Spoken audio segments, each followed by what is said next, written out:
Good afternoon, Jeff from Rust Bucket Valley Garage. We're continuing loving up the S10. So, one thing that's always bothered me, this thing has sloppy shift syndrome.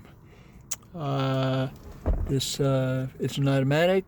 It's got the shift selector on the column, and this one right here, it flops around. And basically what has happened is there is a spring that is in here, that is right here, that breaks. Okay, and that's the shift actually takes and goes in here, and you see this is real sloppy. This should be held in position, and there's a spring right here that that holds it in position. So Dorman has a replacement part. So this is the old part. We've already changed the other part out. To get this part out is a little bit tricky. When I was working for Toyota many years ago, I was a dash service technician, so used to tearing dashes apart. And my favorite time was when I had a brand new car come off the transport, and I think it had 7 miles on it, and the thing would not start. And I tore the entire dash apart because there was a bad wire up in there. And one of the salespeople come out and lost their stuff. I mean, it was just too much for them to take. After assuring them that it was not a problem, and they begrudgingly went away, and I went back to work. By the end of the day, had it all back together, and it was a beautiful car again. But for this one right here, there are 2 panels underneath the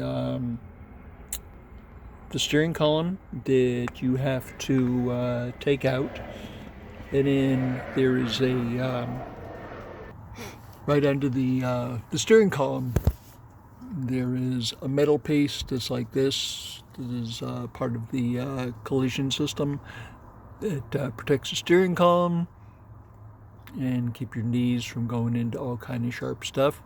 So you need to take that off, and the top and bottom halves of the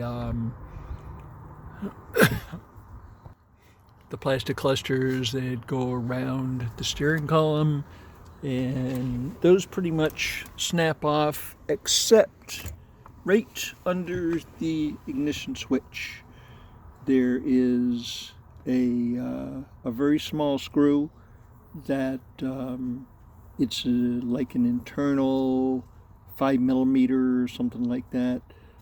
You might have to get a socket set.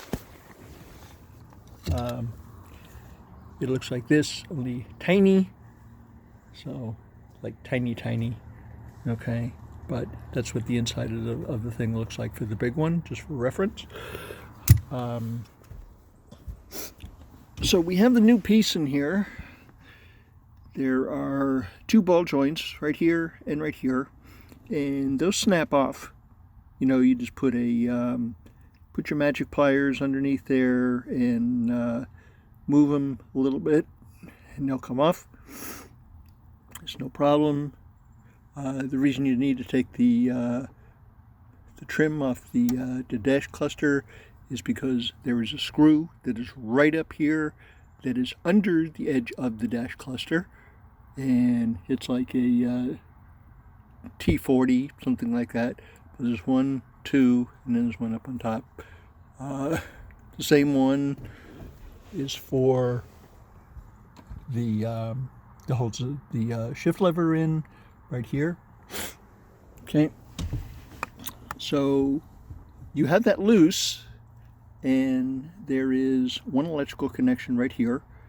From the old assembly to the new assembly, you must take this switch and very gingerly take that off and then put it onto the new assembly, because the new assembly you get from Dorman does not have that. And then the next thing is this right here is a little bit tricky to get in. The ignition switch has to be in the accessory position, because the thing is, this line comes up and then there's a detent right here that you push in, and this assembly will come out, and then there's a hook on the end of this. Let me show you what that looks like. You see this little hook goes into the bottom of the ignition switch. So you must take that and put it up into this little housing right here. Okay, and then with this in the accessory position, you can get the old one out and get the new one in, and the line's right up. I have a little issue with the clocking of this connector on this cable here. I think it's a couple of degrees off, but it went ahead and went in there anyway. So I think it'll probably be reliable. So all we need to do is, we tried everything out and everything works. So the vehicle starts up and everything. You see we got a brand new spring in there. So we no longer have floppy shift lever. So well, sounds like a personal problem, doesn't it? That's beside the point. This assembly here is $106, but the thing is, this really irritated me. And since we're just going over everything on the S10, and we're taking in, you know, just doing everything that we can, since we have it in the back shop here. We just came up with this yesterday. We ordered a part, and it was available way down in Torrance. We didn't feel like going down and getting it, so we had them take and get it from the hub from AutoZone, sponsor, and have them bring it up to a store that's closer. So we picked that up this morning. It was actually in last night, but yeah, got everything back together. We just got to put all the plastic pieces back together, and then we'll be ready to go. And this part of the job will be done.